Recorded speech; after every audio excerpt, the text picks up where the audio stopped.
तो कैसे हैं आप लोग? क्या चल रहा है? तो एक हेक्टिक कुछ पिछले के महीने रहे हैं मेरे लिए।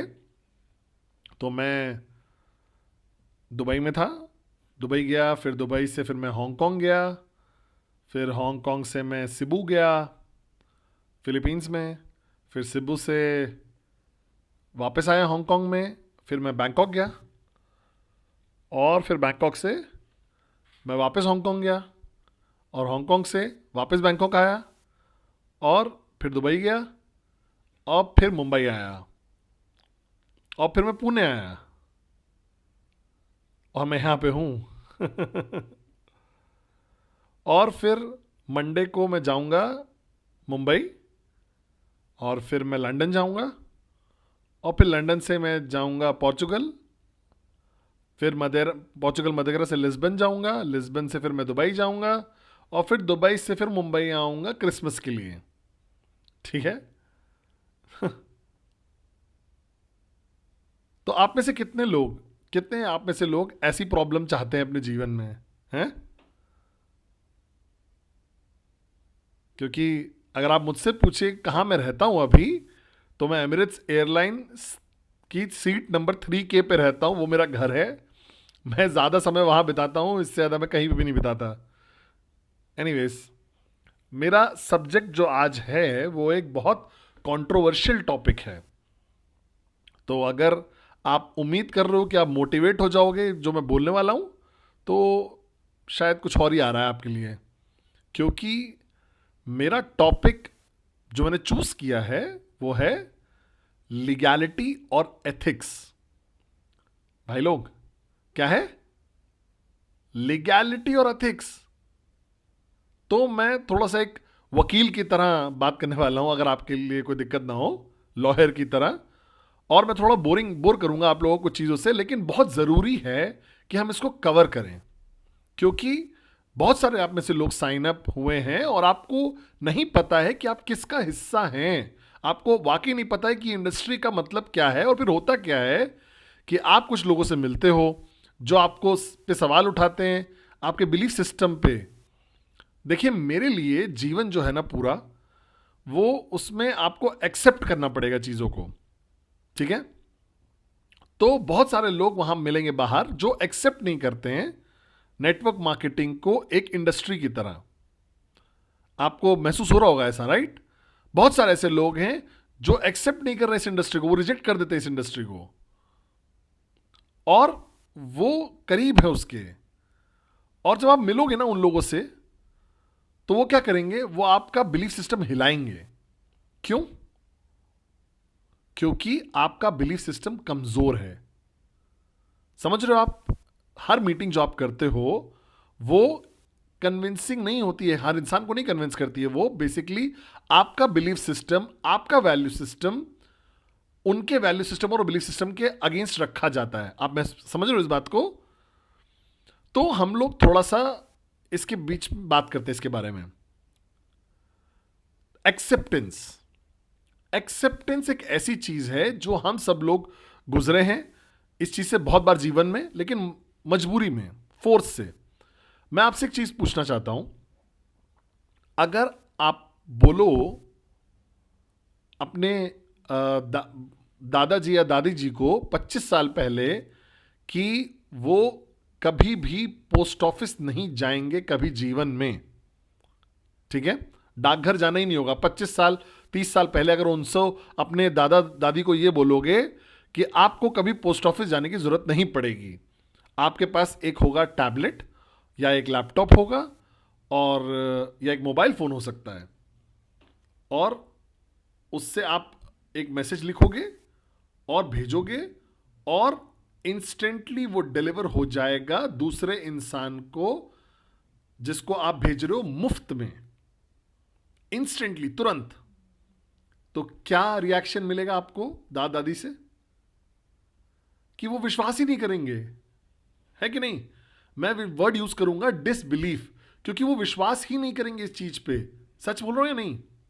क्योंकि 25 साल पहले कॉरपोरेशन जो थी और पूरी कंपनी जो थी उसके पास सिर्फ एक कंप्यूटर हुआ करता था। हाँ या नहीं? इंडिया में तो मैं हंसता था क्योंकि मुझे याद है जो कंप्यूटर होता था एसी के रूम में, और एम्प्लॉयज एसी के रूम में नहीं बैठते थे। याद है आपको वो समय? तो जो कंप्यूटर था वो वीआईपी था। आपको जूते उतार के, और एक आदमी हुआ करता था वो डेटा डाला करता था, पंच किया करता था उसके अंदर। एमएस डॉस में मुझे आज भी याद है जो एक स्क्रीन C:\\, ऐसे ब्लिंग ब्लिंग करके स्क्रीन चलती थी। याद है आपको? और फिर वो इंसान जब कंप्यूटर में चीजें डालता था तो आपको लगता, अरे ऐसे दिखते थे आप, जैसे लूना लैंड हो रहा हो, जैसे आर्मस्ट्रॉन्ग लैंड कर रहा हो मून पे। तो उसने पंच किया और एंटर किया, टुरन, आपको पता नहीं समझ में आया क्या हुआ, वो प्रोसेस कर दिया डेटा को। तो मुझे याद है उस फेस में मैं था, मैं उस फेस से गुजरा हूं। तो आज जब बूढ़े बुजुर्ग लोग जो होते हैं हमारे परिवार में, जो कंप्यूटर नहीं भी इस्तेमाल करते हैं, वो पोस्ट ऑफिस नहीं जाते हैं। सच बोल रहा हूं या नहीं? वो बोलते हैं बेटा ईमेल भेज दो, अंकल को ईमेल भेज दो, और उनको ये संदेश भेज दो। क्योंकि उनको भी अब ये महसूस हो गया है कि बेवकूफ़ी वाली बात है। अब एक स्टैंप लगाओ एक एनवेलप के ऊपर, लिफाफे पे, 1 हफ्ता लगेगा उसको डिलीवर होने में, जो कि अब तुरंत हो सकता है बहुत अच्छे तरीके से। हाँ या नहीं? तो पुराने लोग भी, बुजुर्ग लोग ने भी टेक्नोलॉजी को एक्सेप्ट कर लिया है ना। अब इस ये एक एक्सेप्टेंस का फॉर्म है या नहीं? है ना? तो आप उस एक्सेप्टेंस फेज से जीवन में गुजरे हो। आपको एक्सेप्ट करना पड़ा बहुत सारी अलग अलग कॉन्सेप्ट्स को अपने जीवन में। हाँ या नहीं? और अब नेटवर्क मार्केटिंग आ गया है, और क्योंकि बहुत सारे लोग समझ नहीं पाते हैं इसको, तो इसको बोलते हैं बहुत सारी अलग अलग चीज बुलाते हैं इसको। क्यों? क्योंकि वो इग्नोरेंट हैं, समझना नहीं चाहते। उन्हें नहीं पता कि कैसे ये काम करता है। बताओ मुझे, क्या आप एक्सप्लेन कर सकते हो कि ईमेल कैसे जाता है? क्या आप समझा सकते हो? क्या आप इस टेक्नोलॉजी को समझते हो? आपको पता है? आपको पता है ईमेल कैसे जाता है? एक्चुअली डेटा पैकेट्स ट्रांसमिट होते हैं वायरलेस नेटवर्क के। आप टेक्नोलॉजी समझते हो कि नहीं समझते हो? शायद आप में से कुछ लोग समझते होंगे क्योंकि आप में से कुछ लोग आईटी के होंगे, लेकिन बाकी लोगों ने तो सिर्फ एक्सेप्ट कर लिया है कि ये काम करता है। हाँ या नहीं? लेकिन कुछ लोग ऐसे हैं जो सवाल उठाएंगे। तो मैं एक आर्ग्यूमेंट रखना चाहता हूं इस चीज के बारे में, लीगैलिटी के बारे में। आई मैं क्यूनेट को एग्जाम्पल लेके चलूंगा इस आज की शाम को, ठीक है? तो मेरे लिए जब मैंने ये देखा था, तो क्यूनेट एक ई कॉमर्स कंपनी थी जितनी कि वो नेटवर्क मार्केटिंग कंपनी थी। आप मेरी बात से एग्री करते हो या नहीं? आपको पता है कि कुछ भी फिजिकल नहीं है प्रोसेस के बारे में। जब आप एक ट्रांजैक्शन करते हो क्यूनेट में, आपको पता है ना ये चीज, है ना? हाँ। तो अगर आप क्यूनेट के ऑफिस में भी जाओगे और आपकी जेब में कैश है और आप कैश निकाल के दोगे, क्या आप खरीद सकते हो? नहीं, आप नहीं खरीद सकते। वो बोलेंगे सॉरी, हम आपसे नहीं खरीद सकते, आपको ऑनलाइन जाना पड़ेगा, आपको रजिस्टर करना पड़ेगा, और फिर आपको हमें इलेक्ट्रॉनिकली पे करना पड़ेगा या फिर एक बैंक ट्रांसफर करना पड़ेगा, और फिर आप अपनी ट्रांजैक्शन करोगे एक ई कॉमर्स प्लेटफॉर्म के द्वारा, जो कि माइक्रोसॉफ्ट पावर करता है। आपको पता ना ये चीज? अब आपको पता ना कि हम लोग फीचर हुए थे एक पायलट प्रोजेक्ट में माइक्रोसॉफ्ट के पोर्टल में। आज भी आपको पता नहीं ये चीज? ये केस स्टडी है माइक्रोसॉफ्ट में। अगर आप कंपनी का नाम डालोगे ना तो आएगा हांगकांग बेस्ड $multi-million कॉरपोरेशन हमारा प्लेटफॉर्म यूज कर रही है। तो जब आप ऑनलाइन जाते हो, क्या आप एक्सप्लेन कर सकते हो कैसे हम लोग डिफरेंट है ईबे या अमेजोन से? लोग बोलते हैं अरे तुम्हें रिक्रूट करना पड़ेगा। नहीं, तुम्हें क्यों नहीं करना पड़ेगा, आपको नहीं रिक्रूट करना, आपको पता है ना, आप पता है ना इस चीज को। आप जाओ ईबे पे या अमेजोन पे, क्या आप एक परचेज कर सकते हो बिना अपने आप को रजिस्टर किए? कर सकते हो? अगर आप नहीं भी चाहोगे तो भी वो बोलेंगे, आप बोलोगे नहीं मुझे रजिस्टर नहीं करना है, वो बोलेंगे सॉरी आप हमारा प्लेटफॉर्म नहीं यूज कर सकते। हाँ या नहीं? और जब आप रजिस्टर करते हो अपने आप को ईबे या अमेजोन में, तो पूछते हैं कि आपसे वो डिटेल्स मांगते हैं। हाँ या नहीं? आपका नाम, आपका फोन नंबर, आपका ईमेल, आपका शिपिंग डिटेल और इसी तरीके से बाकी चीजें। आप पासवर्ड चूज करिए, ये सब चीजें। हाँ या नहीं? कुछ वेरिफिकेशन होते हैं सिक्योरिटी के लिए कि अगर आपका अकाउंट हैक ना हो जाए। तो क्या हम अलग हैं इससे? आप ऑनलाइन जाइए, रजिस्टर करिए, इसके बाद आप जाओगे ई स्टोर में। जब आप ई स्टोर में जाते हो तो एक क्लियर डिस्क्रिप्शन वहां लिखा रहता है हर प्रोडक्ट के बारे में, एकदम आखिरी ग्राम तक, आखिरी मिलीमीटर तक वहां पे 3D पिक्चर्स होती हैं। आपको एग्जैक्टली पता है कि क्या स्पेसिफिकेशन है उसका, क्या कीमत है उसकी, या क्या शिपिंग कॉस्ट है उसकी। और अगर आप अग्री करते हो इन सारी चीजों पे तो आप पैसा देते हो और परचेज कंप्लीट करते हो। क्या ये एक सही स्टेटमेंट है या नहीं? तो क्या आप मुझे बता सकते हो कि इस ऑपरेशन के बारे में क्या संदेह वाली बात क्या है? ओह, लोग पैसा कमा लेते हैं। अच्छा, तो मुझे ऐसा लगता है कि अगर आप कुछ खरीदते हो कुछ भी किसी भी पोर्टल से, तो कोई पैसा नहीं कमाता क्या? अरे, सबका दिमाग घूम गया है क्या? अगर आप कहीं से भी कुछ पोर्टल से खरीदते हो तो किसी का कोई फायदा नहीं होता क्या? आपको पता नहीं है बस कि कौन कितना कमा रहा है। हमारा तो ऑपरेशन और ट्रांसपेरेंट है, आपको कम से कम पता तो होता है कौन कितना कमा रहा है इससे। है या नहीं? आपको पता है प्रोडक्ट जो आप खरीद रहे हो, आपको पता है उसकी स्पेसिफिकेशन क्या है, आपको पता है उसकी कीमत कितनी है। हाँ या नहीं?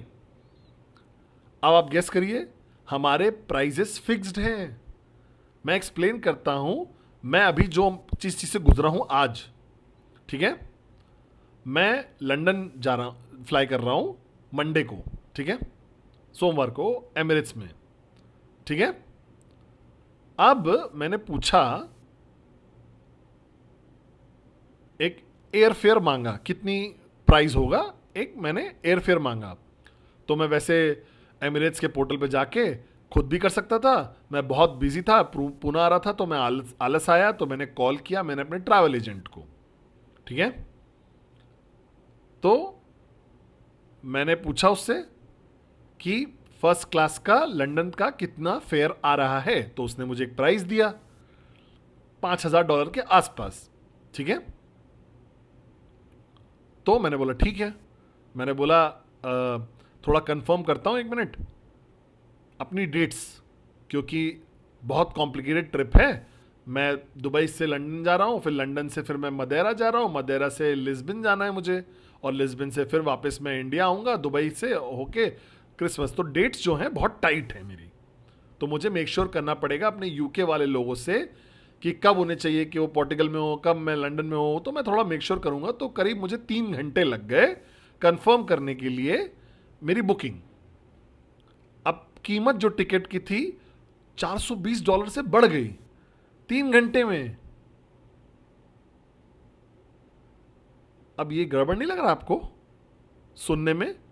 सेम सीट है, सेम फ्लाइट में, सेम दिन पे, क्यों मैंने $420 एक्स्ट्रा और पे किए 3 घंटे बाद? क्या मैं एमिरेट्स एयरलाइन पे केस कर सकता हूं इसके लिए और बोल सकता हूं कि आप लोग मुझे चूना लगा रहे हो? क्या मैं कर सकता हूं ऐसा? जब आप मेक माई ट्रिप पे जाओगे तो बहुत सारे लोग आप में से फ्लाइट से आए होगे ना? कितने लोग फ्लाइट से आए हो? फ्लाइट से आए हो ना? कितने लोग अलग अलग पार्ट से दुनिया के, या फिर इंटरनेशनल से? तो क्या आपने पूछा बगल वाले से उसने कितना पैसा दिया है? तो 100% उसने आपके जितनी कीमत नहीं दी होगी। 200 लोग प्लेन में हैं, 200 अलग अलग कीमत दे रहे हैं। क्या ये स्कैम है? सेम प्रोडक्ट है, नहीं, ये स्कैम नहीं है। क्यों? क्योंकि आपने अग्री किया है, आपने कीमत देखी, उसने बोला कि आपको लेकर जाएगा ए से बी तक, आपने चूज किया, एक्सेप्ट कर लिया टर्म्स और कंडीशंस, हाँ या नहीं?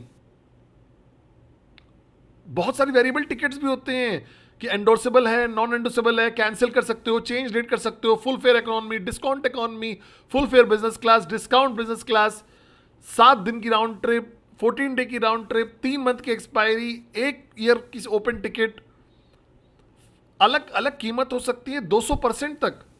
पता आपको? क्या ये स्कैम है? होटल जिसमें आप रुकते हो, आपने प्रॉब्ली कम पे किया होगा और दूसरे इंसान से जिसने दूसरे पोर्टल से खरीदा होगा। क्यों? क्योंकि किसी ने नेगोशिएट किया सही रेट को, हाँ या नहीं? तो अगली बार जब आप चेकआउट लाइन में रहेंगे एक मैरियट या ताज में, तो पूछिएगा कि उसने क्या पे किया एक रात का, तो वो हमें देख लीजिएगा, जितना आपने किया उससे अलग होगा। क्या ये स्कैम है? क्या ये स्कैम है? क्यों? क्योंकि आपने माना है कि उस प्रोडक्ट को उस प्राइस पे अग्री किया है। अगर आपसे उसको प्रॉब्लम है तो आप कुछ नहीं कर सकते इसके बारे में, क्योंकि उन्होंने आपको टर्म्स एंड कंडीशंस पे अग्री करवाया है और आपने पे कर दिया एक सर्विस और प्रोडक्ट के लिए जिसकी एक वैलिडिटी थी या फिर ऑफर था, जो भी एक कॉस्ट सेविंग या जो भी था, हाँ या नहीं? तो आप मुझे बताइए कि क्यूनेट के पास तो फिक्स प्राइसेस हैं, फिक्स प्राइस है, हाँ या नहीं? हम लोग प्रोमो पे भी जाते हैं कई बार, जहां पे हम अपने प्राइसेस को कम कर देते हैं, तो हम शिपिंग हटा देते हैं कई बार। आपको पता होता है स्पेसिफिकेशंस क्या है कि क्या आप क्या खरीद रहे हो, क्या लेने वाले हो। क्या ये इलीगल हो सकता है? अगर आप लॉजिकल पर्सन की तरह सोचो, क्या ये इलीगल हो सकता है? नहीं। तो भाई लोग, मेरा पहला पॉइंट आज का ये है कि हम लोग एक ई कॉमर्स हैं, उतनी ही ई कॉमर्स कंपनी है जितनी कि हम एक नेटवर्क मार्केटिंग कंपनी हैं। हमारा जो वेकेशंस है वो बिकता है करीब 30% चीप से मार्केट लीडर से उसी स्पेस में। मैं नाम नहीं लूंगा और फ्री एडवर्टाइजिंग नहीं करूंगा बाकी कंपनियों की, लेकिन आपको पता है कि मैं किसके बारे में बात कर रहा हूं। हम लोग करीब 25 से 30% कम है मार्केट लीडर से membership time sharing package space में।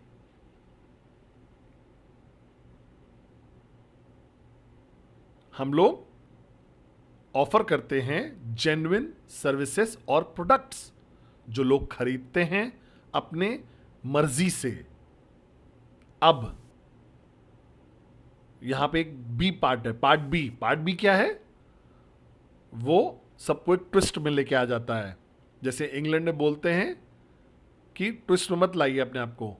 ओह, लेकिन ये तो वो चीज है, वो वाली चीज। आप समझ रहे हो ना वो चीज कैसे दिखती है? जहां पे गोल होते हैं, गोल गोल होता है, समझ रहे हो? वो थिंग ऐसे, वो चीज ये है। आप समझ रहे हो ना ये क्या है? ये चीज पिरामिड, पिरामिड, समझ रहे हो? वो चेन, हाँ या नहीं? भाई लोग, मैं थोड़ा सा एक्सप्लेन करना चाहता हूं आपको एक चीज। पार्ट बी जो है ना, वो एक अपॉर्चुनिटी है। पार्ट बी क्या है? एक अपॉर्चुनिटी है जो आपके पास है, एक मौका है जो आप चाहो तो कर सकते हो। मतलब अगर आप प्रमोट करोगे सर्विसेज और प्रोडक्ट्स कंपनी का, तो आप एक लेजिटिमेट पैसा कमा सकते हो कमीशन के तौर पे। क्यों? क्योंकि कंपनी एडवर्टाइज नहीं करती है और हायर नहीं करती है मार्केटिंग फोर्स को। हम लोग रिलाय करते हैं किस चीज पे भरोसा निर्भर है? वर्ड ऑफ माउथ पे। इसमें कोई गड़बड़ चीज संदेह वाली दिख रही है आपको? एंड प्राइस वेरी नहीं करेगा, चेंज नहीं होगा। क्यों? इस एंगल की वजह से प्राइस फिक्स रहेगा। ठीक है? क्या वो आपको बोलते हैं कि अरे तुम इंट्रोड्यूस हुए थे 100वें इंसान से, तो कीमत बढ़ गई है प्रोडक्ट की, क्योंकि हमें बहुत सारे लोगों को कमीशन देनी पड़ रही है। क्या कंपनी ने कभी ऐसा बोला है आपको? नहीं। आप आए via via via via via via किसी के, तो भाई सॉरी, आपका जो हॉलीडे है ना, उसमें $100 और हम बढ़ा दे रहे हैं, क्योंकि उसकी कमीशन कहीं और से तो लानी पड़ेगी ना। क्या आपने कभी ऐसा सुना है क्यूनेट से? तो आप मुझे बताइए, अगर प्राइस नहीं बदल रहा है इस चीज से, तो प्रॉब्लम क्या है? प्रॉब्लम क्या है? लॉजिकली सोचते हैं इसके बारे में, क्योंकि कुछ बहुत पढ़े लिखे लोग हैं, मुझे पता है, क्योंकि इग्नोरेंट है, उन्होंने वो जहमत ही नहीं उठाया कि वो अपने आप को एजुकेट करे इसके बारे में, उन्होंने वो जहमत नहीं उठाया है। और मैं एक एग्जांपल देता हूं आपको, एक ऐसी इंडस्ट्री का जो सफर करती है प्रेस और मीडिया की वजह से और लेजिस्लेशन की वजह से, सरकारों की वजह से। एक फ्रेंचाइजिंग इंडस्ट्री थी। क्या आपको पता है फ्रेंचाइजिंग के बारे में? मैं आपको बताता हूं एक छोटी सी कहानी। 1950 में, 1950 में यूएस कांग्रेस ऑलमोस्ट बैन कर रहा था फ्रेंचाइजी मॉडल को, कि ये लेजिटिमेट बिजनेस मॉडल नहीं है। अब मैं आपको एक्सप्लेन करता हूं इस फ्रेंचाइजी मॉडल के क्या फीचर्स होते हैं। और वो एक कंपनी के पीछे लग गए, मैकडॉनल्ड्स। आपको पता है मैकडॉनल्ड्स के बारे में? जानते हो गोल्डन आर्च जो होता है उसका? तो वो फायरिंग लाइन में थे 1950 में। अब कैसे काम करता है मैं बताता हूं, ठीक है? मेरा नाम, अब आपको मेरा नाम अगर इस्तेमाल करना है तो मैं बेचूंगा आपको एक फ्रेंचाइज, ठीक है? अब आप मुझे पैसा दीजिए, अपना फ्रेंचाइज ले लीजिए। उसके बाद आपको एक जगह लेनी पड़ेगी, चाहे रेंट पे या खरीदनी पड़ेगी। लोकेशन मैं बताऊंगा, जो अप्रूव मैं करूंगा। क्या आपको अलाउ करेंगे मैकडॉनल्ड्स में बेचना एक चौल में? मैं मैकडॉनल्ड्स की फ्रेंचाइजी खरीदना चाहता हूं और मैं उसको शुरू करना चाहता हूं चौल में। नहीं, सॉरी, नहीं, एक अच्छी लोकेशन में होना चाहिए, वो अच्छा दिखना चाहिए, विजिबिलिटी अच्छी होनी चाहिए, एक मिनिमम स्पेस होना चाहिए इतना कम से कम, हाँ या नहीं? उसके बाद आपको रेनोवेट करना होगा उसको, उस प्रॉपर्टी को एक स्टैंडर्ड पे लाना पड़ेगा, मैं जैसे जो मैं चूज करूंगा। और बहुत बार रेनोवेशन और जो मटेरियल जाता है ना रेनोवेट करने के लिए, मैकडॉनल्ड्स की प्रॉपर्टी बनाने के लिए, आप खरीद नहीं सकते। तो बहुत बार क्या होता है, कॉन्ट्रैक्ट और रेनोवेशन भी एक अलग रेवेन्यू स्ट्रीम होता है फ्रेंचाइजिंग के लिए। आपको पता नहीं ये चीज?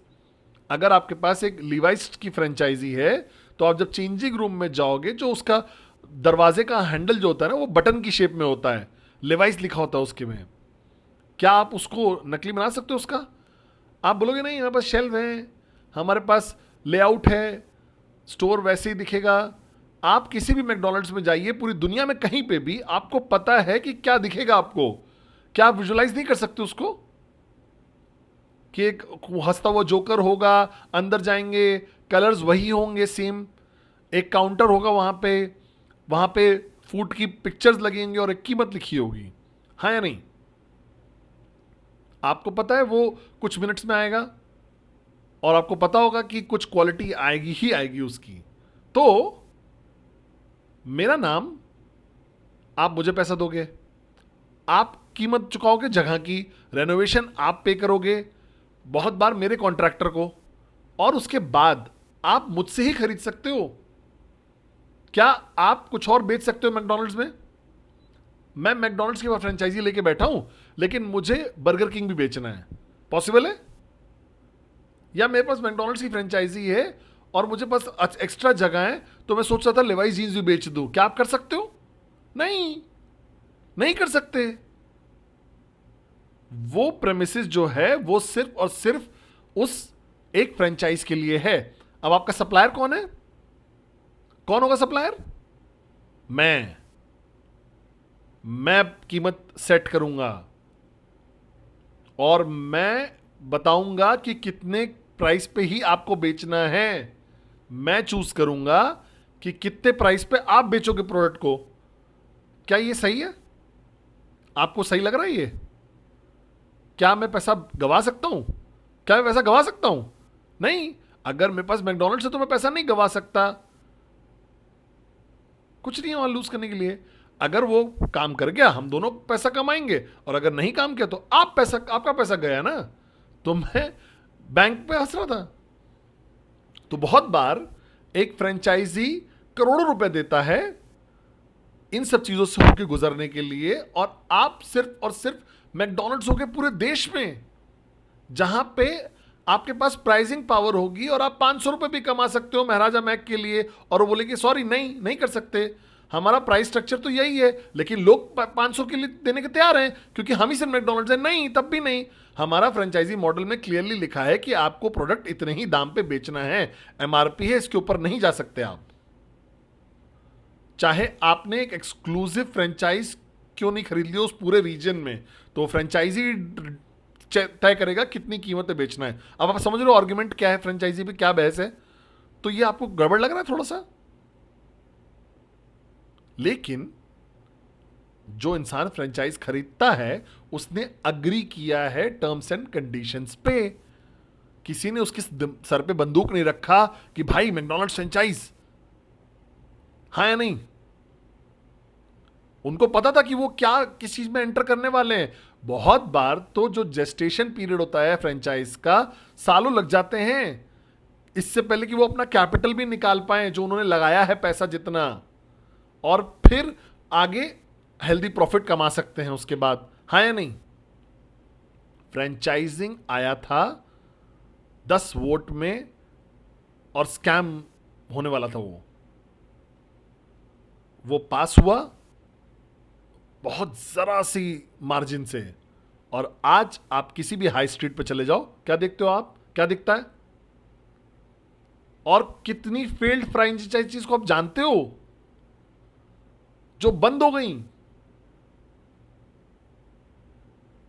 तो क्या लिवाइस पे कोई केस कर देगा जब भी कोई फ्रेंचाइजी पैसा गवा देती है? क्या मैकडोनल्ड्स पे कोई केस कर देता है जब भी कोई और फ्रेंचाइजी पैसा गवा देती है? क्या होता है ऐसा?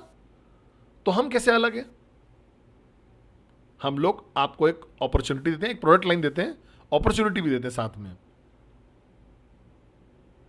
चाहे आप एंजॉय करिए प्रोडक्ट को और भूल जाइए अपॉर्चुनिटी के बारे में, या आप निर्णय लीजिए दोनों करने का। जो हमको लेकर आता है अगले सब्जेक्ट पे, जिसको हम बोलते हैं एथिक्स। अब मैंने अभी लीगैलिटी कवर किया है, अब हम लोग घुसेंगे एथिक्स में, क्योंकि कुछ लोग सिर्फ अपॉर्चुनिटी बेचते हैं,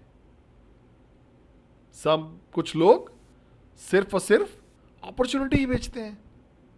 अब अगर आप सिर्फ अपॉर्चुनिटी बेच रहे हो तो आप रूल तोड़ रहे हो।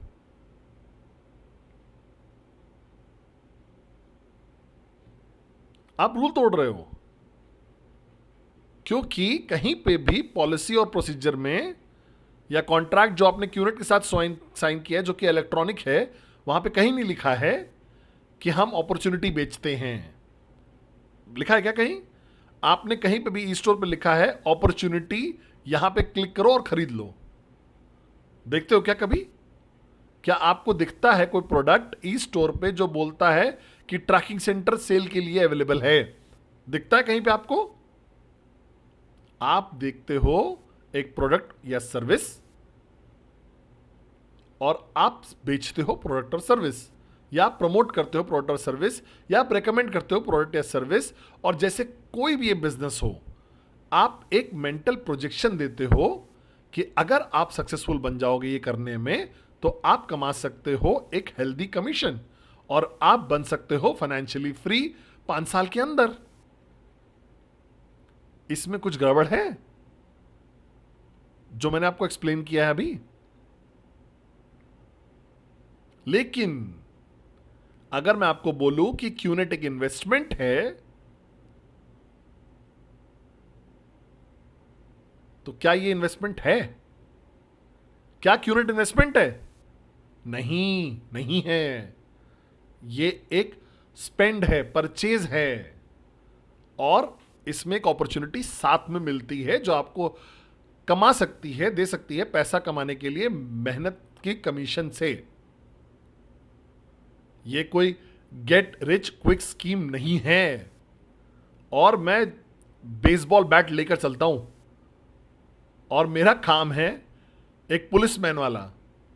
मैं लोगों का, जैसे ही मैं सुनता हूं कि लोग बोलते हैं investment, capital, return on investment मिलेगा, तो मैं सीएफए हूं एक, मैं आपको बोल रहा हूं कि ये मिस सेलिंग है, गलत तरीके से बेचना हुआ।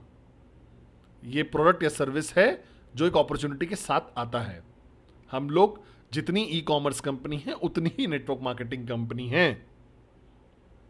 ये कोई स्कीम नहीं है और ये कोई इन्वेस्टमेंट भी नहीं है। क्या हम इस चीज के लिए क्लियर हैं? तो मैं क्या करता हूं, मैं बहुत प्लेजर लेता हूं लोगों का परसेप्शन बदलने में। पहला इंडस्ट्री में, दूसरा हमारी कंपनी के बारे में।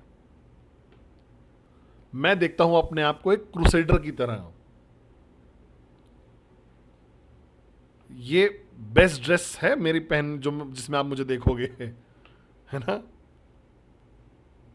आप में से कितने लोग मुझे बैंड्रा में देख चुके हो?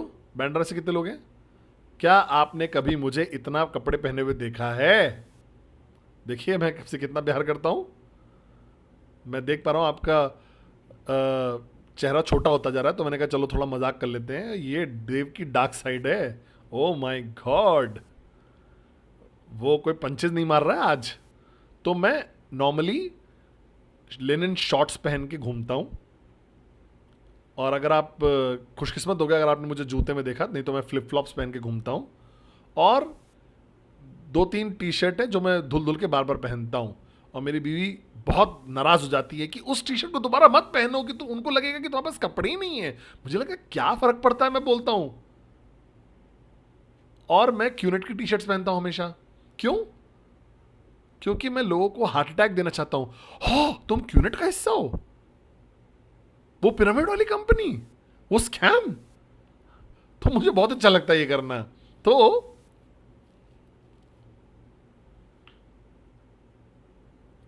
अच्छा मजाक होता है फर्स्ट क्लास में जब ट्रैवल करो आप शॉर्ट्स पहन के।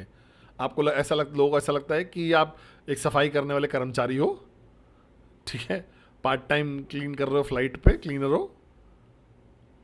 और हर कोई बहुत बढ़िया से कपड़े पहन के आता है फर्स्ट क्लास में, ऐसे जैसे मैं हूं ना अभी वैसे आता है, एकदम स्मार्ट कैजुअल्स फॉर्मल्स में, ठीक है।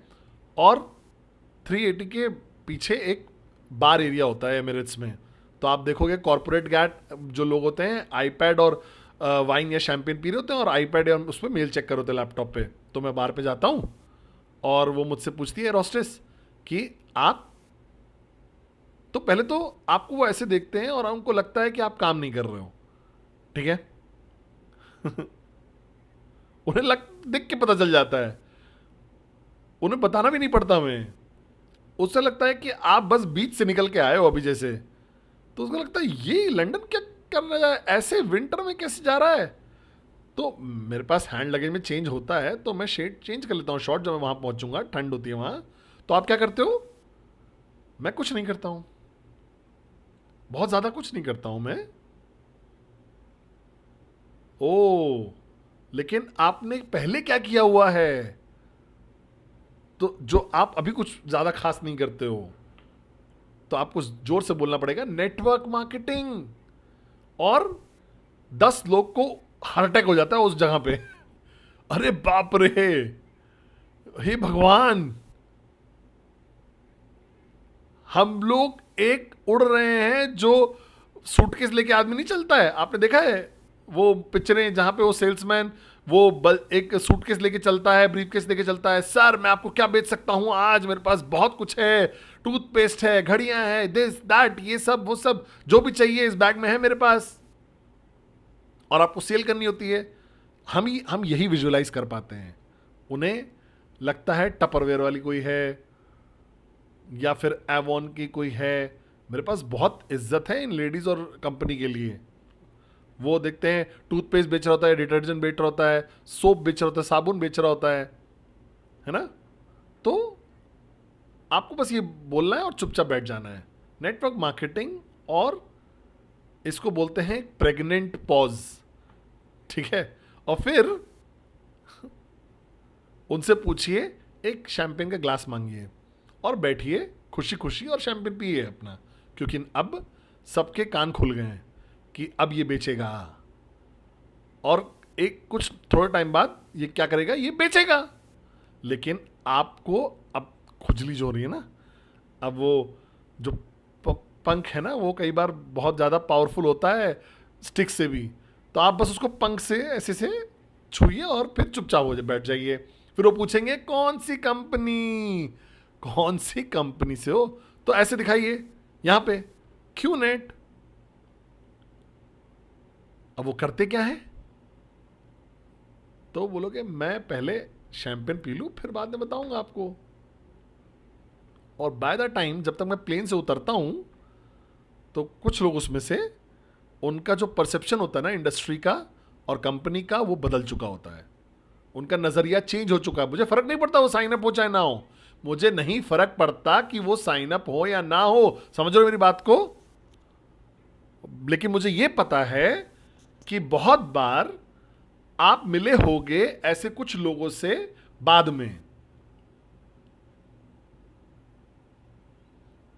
कितने लोग आप में से मिल चुके हैं जिनसे मैं जिनके साथ मैं उड़ा हूं उनके कुछ महीनों बाद, क्योंकि उन्हें याद नहीं रहता, हजारों लोगों से जो सूट में मिलते हैं उनको उनको याद रहता है वो एक बेवकूफ जो जिससे मिले थे, जो शॉर्ट्स में हमेशा मिलता है। और बहुत बार बार वो मुझे सेम डर्टी शर्ट में देखेंगे और सेम टी शर्ट में देखेंगे दूसरी फ्लाइट में भी, क्योंकि मेरे पास सिर्फ 4 पेयर हैं शॉर्ट्स के।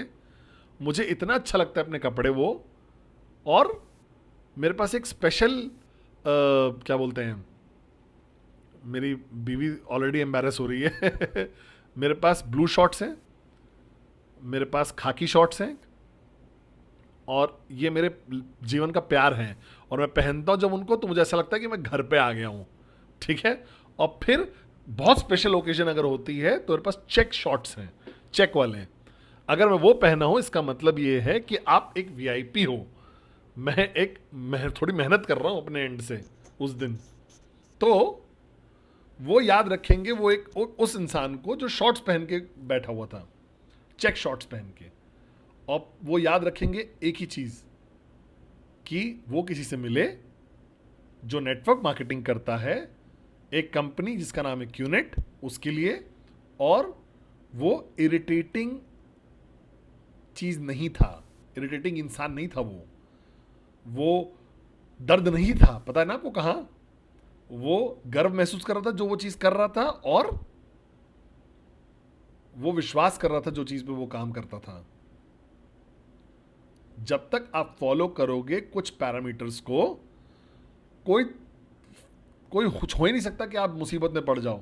लेकिन जैसे ही आप लाइन क्रॉस कर लेते हो और रूल्स बेंड करना शुरू कर देते हो, मोड़ना शुरू कर देते हो, तो फिर आप मुसीबत को न्योता दे रहे हो। क्या हम इस चीज के लिए क्लियर हैं? तो आप लोग जितने भी लोग इस कमरे में हैं, वो सब आप लोग ब्रांड एम्बेसडर हो। आप लोग एक ब्रांड एम्बेसडर हो इस इंडस्ट्री के और इस कंपनी के। समझ रहे हो मेरी बात को आप लोग? और प्लीज मदद करिए हमारी। हम लोग रिक्रूट करने के बिजनेस में नहीं है, लोगों को जोड़ने के बिजनेस में नहीं है। क्लियर हो? हम लोग एक मूवमेंट हैं लाइक माइंडेड लोगों का। हम कुछ लोग इसमें एग्री करेंगे, कुछ लोग मान जाएंगे, कुछ लोग रिजेक्ट करेंगे और डिसएग्री करेंगे आपसे, तो क्या फर्क पड़ता है? अपने मॉरल पैरामीटर्स पे टिके रहिए, ये बिजनेस करिए एक ऐसे तरीके से कि आप अपना सर उठा के और गर्व से चल सकें। और मैं वादा करता हूं आपको, अगर आप रूल्स फॉलो करोगे, हम लोग और कंपनी हमेशा 100% आपके साथ खड़े हैं। और मैं ये बोल रहा हूं क्योंकि बहुत मेरे डिस्कशंस हुए इस सब्जेक्ट के बारे में। तो हम लोग यहां पे कोई लूटने नहीं आए हैं, हम लोग यहां कुछ लेने नहीं आए हैं। समझ रहे हो आप मेरी बात को? हम लोग लेने नहीं आए, हम देने आए हैं। हम लोग यहां पे देने आए हैं, लेने नहीं आए कुछ। क्योंकि बाकी स्कीम्स जो होती है ना, जो आती हैं और भाग जाती हैं, पिरामिड स्कीम्स, लोगों को पता भी नहीं होता पिरामिड स्कीम होता क्या है। कोई जेन्युइन सर्विस प्रोडक्ट नहीं होगा उसमें। एकदम बिजनेस प्लान फाइनेंशियल एकदम अजीब सा होगा। क्विक पैसा कमाओगे और फिर करके गायब हो जाएंगे वो एकदम से। भाई लोग, हम लोग यहां पे हैं 14 साल बाद भी। और मैं मजाक करता रहता हूं, मैंने सुना इस कंपनी के बारे में, तो हमने बोला कि हम ऐसी हार्ट अटैक से 14 साल से जी रहे हैं इसके साथ। क्या आप समझ रहे हो मेरी बात को? और वो वेट करेंगे सेम हार्ट अटैक के साथ अगले 20 साल भी। तो आई एम सॉरी अगर मैं गीला कंबल की तरह हूं और आपको ये आपके सामने ला के रहा हूं, लेकिन इसके बारे में बहुत स्ट्रांगली विश्वास करता हूं। और इन्फिनिटी एक ग्रुप की तरह, मैं मतलब कारण ये है कि हम चारों लोग एक साथ क्यों आए, और सिर्फ कारण हम लोग जो कर रहे हैं वो क्यों कर रहे हैं, क्योंकि हमने एक दूसरे के साथ अग्री किया और हमने इसी फिलॉसफी के साथ बिल्ड किया है। अगर कोई भी इसमें डिविएशन होगा इस फिलॉसफी में, तो हम लोग इंटरेस्टेड नहीं है। हम लोग नहीं इंटरेस्टेड है। हमें नहीं फर्क पड़ता कि आप बहुत सारी सेल्स कर लो, जल्दी पैसा कमा लो। हम नहीं इंटरेस्टेड है इस चीज में, क्योंकि इस तरीके से हम बिजनेस नहीं करते हैं। क्योंकि याद रखिएगा, कोई भी पेन अगर नहीं होगी तो कोई गेन भी नहीं होगा। नो पेन नो गेन, कोई शॉर्टकट नहीं है। ये बिजनेस खुद एक शॉर्टकट है, ठीक है? ये बिजनेस और ये अपॉर्चुनिटी आपको पैसा कमा के दे सकती है, जो 10 साल में भी शायद कमाना बहुत मुश्किल होगा, वो आप 5 साल में कमा सकते हो, है ना? तो आप ऑलरेडी फास्ट ट्रैक पे हो। आप ऑलरेडी आपने छोटा रास्ता ले लिया है फाइनेंशियल पोजीशन तक पहुंचने के लिए। और अगर आप कोशिश करोगे कि एक शॉर्टकट के अंदर एक और शॉर्टकट ढूंढ लें, तो आप एकदम पहाड़ के नीचे ही रह जाओगे, कभी ऊपर नहीं चढ़ पाओगे। तो आप पहाड़ की चोटी से नीचे गिर जाओगे और फिर मर ही जाओगे, गारंटीड। क्या हम क्लियर है इसके बारे में? तो क्या मैं आप सबका शब्द ले सकता हूं कि हम लोग शॉर्टकट में विश्वास नहीं करते हैं? हाँ, हम लोग शॉर्टकट में विश्वास नहीं करते हैं भाई लोग। क्या आप प्रॉमिस करते हो, वादा करते हो कि हम शॉर्टकट नहीं लेंगे? तो हम आपके साथ खड़े हैं अगर आपने शॉर्टकट नहीं लिया, ठीक है? तो good bye, bye bye, I love you guys.